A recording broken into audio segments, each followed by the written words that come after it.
Bonjour les amis. This is GenerateHER coming to you directly from the City of Light. I'm Jane Birch, a Chicago native, Paris-based entrepreneur, author, and your partner in personal reinvention. I've spent the past 20 years living and working in Paris, and after leaving the corporate world and deciding to create something of my own, I've discovered both the beauty and the challenge of building a life shaped by curiosity, creativity, and a sprinkle of courage. In Season 2, we're going to dive deeper into the ideas that spark change. We're going to explore the small habits that shift our trajectories and the trajectories of those around us. We're going to rewrite some of that inner dialogue.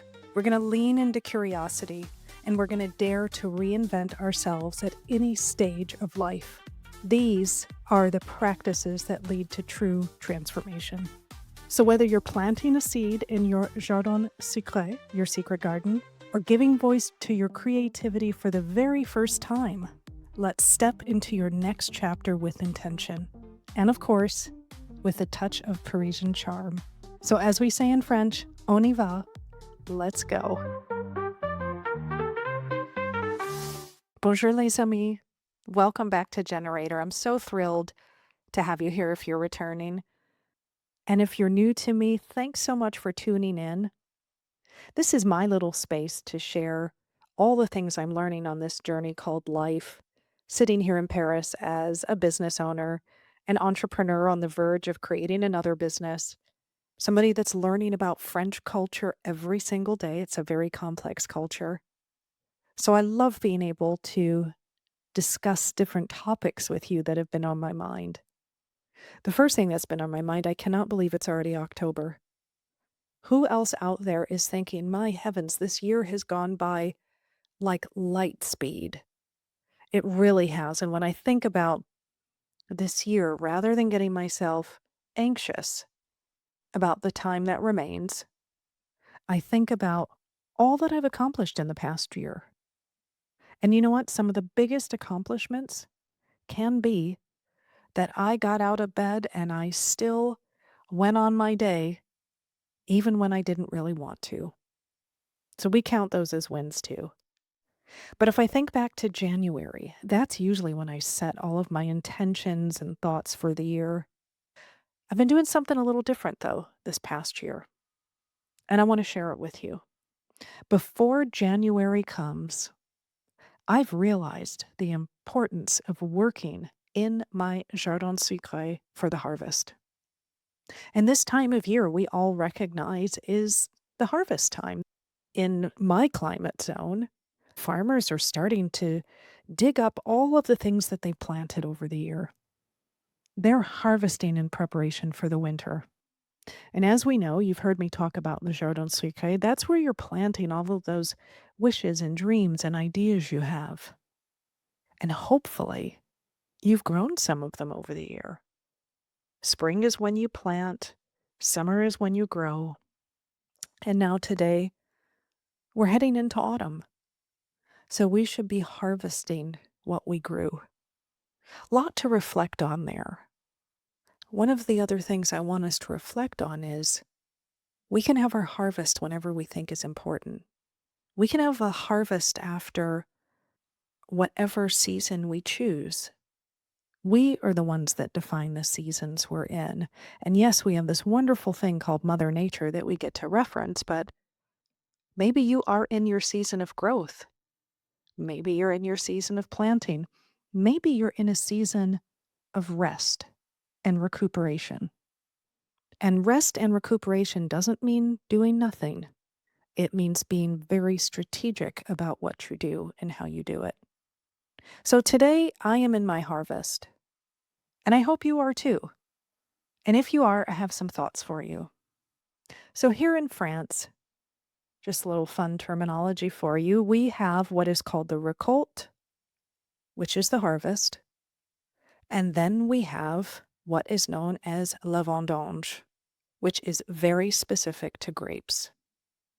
And I love the things that we can learn from anything around us, particularly grapes, because for me, that is an opportunity for us to take lessons from nature or anything in our environment. And you don't have to travel to France to do that. But if I look at Le Vendange, which by the way is why I call my retreat for women in the fall Le Vendange, because there's some beautiful messages that we can pull from there. And one of the things that you should know about the harvest of grapes in France, and these are grapes that are destined to become wine, is that with champagne, there's a few beautiful, beautiful life lessons I want to share with you with champagne grapes. There are so many to learn, but if I pick my top favorites, champagne is born under pressure. It's thanks to pressure in how those grapes are fermented and bottled. It's thanks to extreme pressure that we have that beautiful sparkle at the end. So, something for you to think about all of those very difficult moments, all of the pressure you've been under. That's a part of your magic. Champagne grapes, very different to the other grapes in France. The other grapes in France, when you're creating wine, you're not able to blend year to year. You're absolutely not supposed to be blending 2022 grapes with 2023 grapes. That's completely not accepted in the industry. Champagne, however, the art is in blending the years to get something beautiful for the future. And I think a lot about that because myself, in a personal transition and a professional transition, what of my past 25 years of experience do I take with me? It's very much a part of who I am. How can I take that and honor it and use it for who I'm still becoming? Because I haven't arrived yet. I don't think any of us have arrived. And this is the joy of the journey of life. There is so much still left for us to do until we are not here to do it anymore. So I'm asking myself, how can I become champagne? How can I blend what worked so wonderfully for me, what has enriched me, what has grown me over these past years to take with me into the future?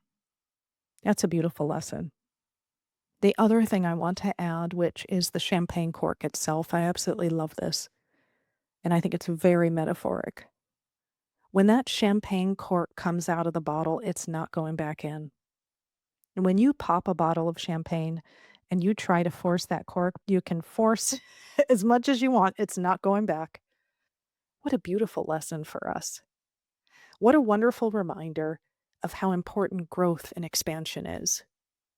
And it's not just the growth and expansion, it's the refusal to go back to those old stories we tell ourselves. It's the refusal to go back into those old situations that didn't serve us, those people that were not there for our best interests. It's the refusal to not do that that's just as important.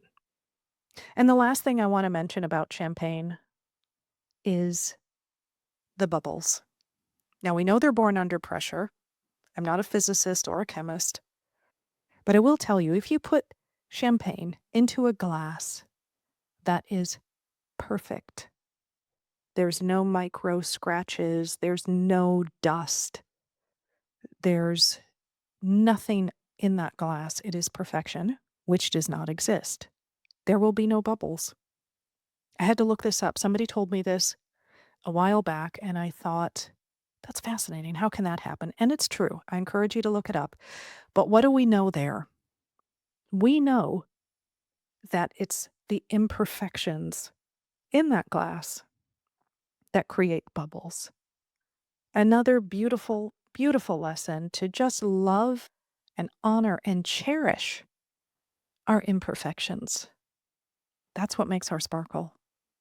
So, friends, there's so much to learn about the harvest. And of course, I'll hone in on champagne because I do enjoy my fair glass of champagne from time to time.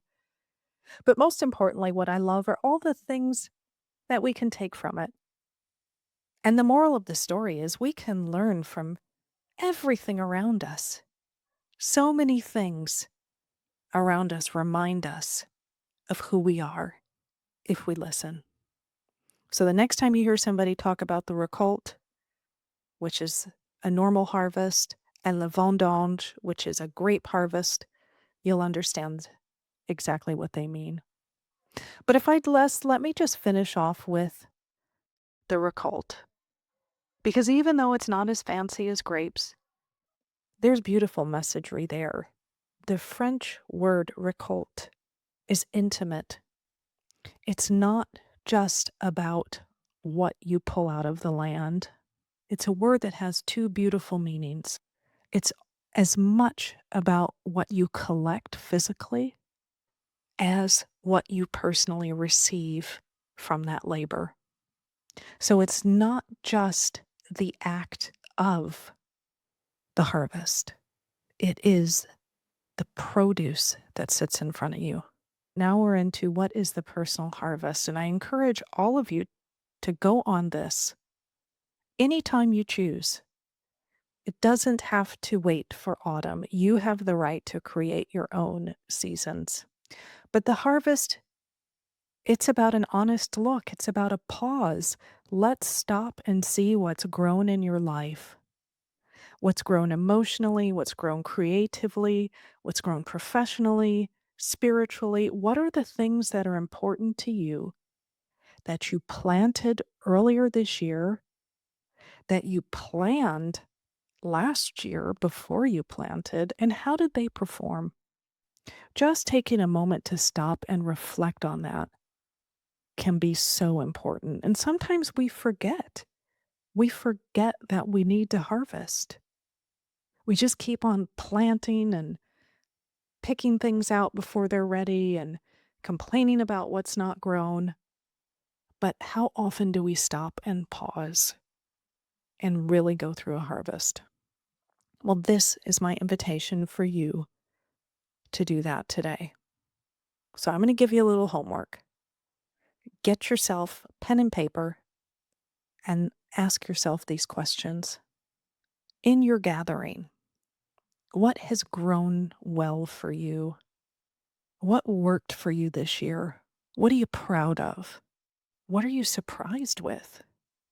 Did you look around in your Jardin Secret and see this whole new beautiful idea started to grow out of nowhere? What's that about? Have you taken time to look at it? Have you taken time to see what it needs over the year? Was it strong enough that it just grew on its own accord? What are you harvesting right now? What does it tell you?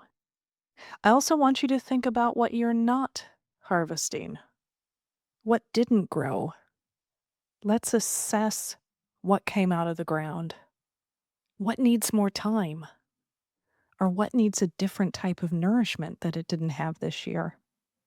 And don't forget about those beautiful little seedlings that are still underground. Just because something didn't grow this year doesn't mean it won't. You may have some seedlings that need a lot of extra time, or they need a bit more nourishment, or maybe you need to think carefully about the environment you've planted them in. So let's go through a full assessment and see how are those seedlings performing? What do you have to just sit and look at in front of you? What don't you have to sit and look at in front of you? And after the harvest, this is an important time. Again, we're on a cycle. Nothing ever ends. It just blends, if I can use that word, into the next season. And our next season will be winter, and this is the rest. What project or idea of yours maybe needs to rest to replenish itself? And like I said, the winter is not about doing nothing. If I look at gardeners, the winter is when you do your most important planning. This is your strategy of thinking about what you're going to plant for the next year. This is when you start collecting those seedlings. This is when you really think about what your soil needs to replenish. So rest takes on a different meaning. So as you're in the harvest, as you're in your personal harvest, this very, very important moment, this is such a wonderful time when you look at what you have, when you look at what's grown, to start thinking of the months ahead, what you're going to replant, what you're going to need to do over the next months to get ready for the year ahead. Really beautiful, thoughtful gardening never stops. It just continues on. So speaking of continuing on, yes, even though you're focused on all the wonderful things you did this year and the things that you're still yet to accomplish, isn't it wonderful that you've not fulfilled everything? Life would be so boring if you had. What new seeds are you dreaming of planting next spring? So as you've harvested all this beauty of this year and will continue to harvest, is there space in your secret garden that you say, you know what, I want to dedicate a little plot of land for this little seedling that keeps coming around, this little dream that keeps bothering me? So if I were you, what I'd love you to do in your harvest is maybe take time to draw out your plots for 2026 and think about what seeds you're going to put where. I'd also love if you make the tough decision to decide which plot maybe needs to rest for the year ahead. Maybe it doesn't need to grow anything. Maybe it just needs to be comfortable showing up every day. And we all have those areas of our life. You cannot be 100% perfect on all axes. Every once in a while, you need to let something take the back step. And lastly, what I'd love you to do in your personal harvest is to take time to celebrate. You have so many wins that you've not even considered. But if you span across the year up to this point, think of all the wonderful things you did. Think of all the commitments that you've made to yourself. And not a 100% has to be successful. The point is that you made the commitment and you work towards it. And wherever you let that fall off, you can pick it up again. Celebrate all those wins, even if that win, which takes a lot of courage, is to get out of the bed. But I suspect if you take time, again, to go through your personal harvest and write down all the wonderful things that you've accomplished, you're going to surprise yourself. Few little lessons there, everything from champagne bubbles to how to have your personal harvest. And I hope you do. And I hope you remind yourself that you can have a harvest any time of the year that you think is important, that you think is necessary to stop and focus and reflect on what you've created and how you want to create going forward. If you don't clear out that soil of yours from all the beautiful things you've planted, you don't know what space you have to use for the year ahead. And I hope you have a wonderfully beautiful, flourishing Jardin Secret. And speaking of, if you didn't know, I'm getting so excited about 2026 because I'm going full steam ahead with something that's been very meaningful to me, and I've decided I'm going to turn this into its own beautiful life form, which is my series of retreats for 2026, all based on the seasons: spring, summer, the harvest, and of course the winter. And I'd love to share those with you.